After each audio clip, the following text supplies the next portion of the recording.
You open your game library, scroll past dozens of options, and still click on the same familiar title, again. New games wait quietly in the background. Some were bought on sale, some were recommended by friends, some even looked exciting at first. But in the end, your choice is the same. The game you know, the game you trust, the game you always return to. For a small number of people, this choice is easy to explain. Professional players, streamers, and content creators often focus on one game because it is their job. Their income, audience, and reputation depend on it. For them, staying loyal makes sense. But most players are not in this group. They play for fun, relaxation, and escape. So why do so many still stick to one game? One important reason is comfort. Familiar games feel safe. You already know the rules, controls, and goals. There's no need to struggle with confusing menus or difficult tutorials. Your brain does not have to work as hard. After a long day at school or work, this mental rest feels good. Psychologists say that people often choose familiar activities when they are tired or stressed because it helps reduce anxiety. Another reason is identity. Over time, players become skilled at their favorite game. They learn strategies, improve their reflexes, and understand small details others may miss. This creates confidence. They begin to think, "This is my game. This is what I'm good at." That feeling becomes part of who they are. Trying a new game means starting from zero again, and that can feel uncomfortable.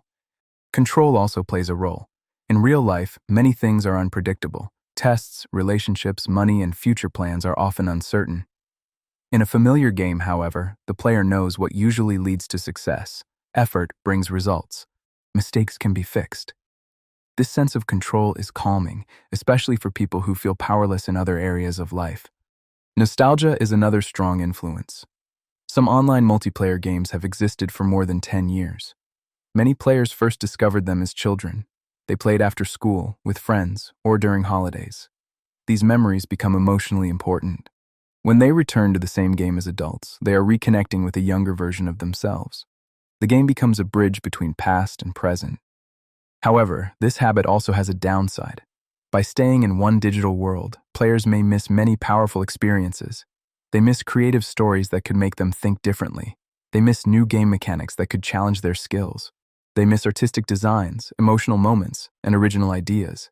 Games can teach empathy, problem-solving, and imagination. Avoiding new ones can limit how much a person grows through play. Over time, this can narrow a player's worldview. Just like reading only one book forever would limit learning, playing only one game can limit personal development. New games offer new perspectives. They introduce different cultures, values, and ways of thinking. Without them, something is lost. In the end, playing the same game over and over is about comfort, identity, control, and memory. It is about finding a place where you feel capable and safe, and there is nothing wrong with that. But sometimes, real growth begins when you are willing to leave that familiar world and discover what else is waiting beyond it.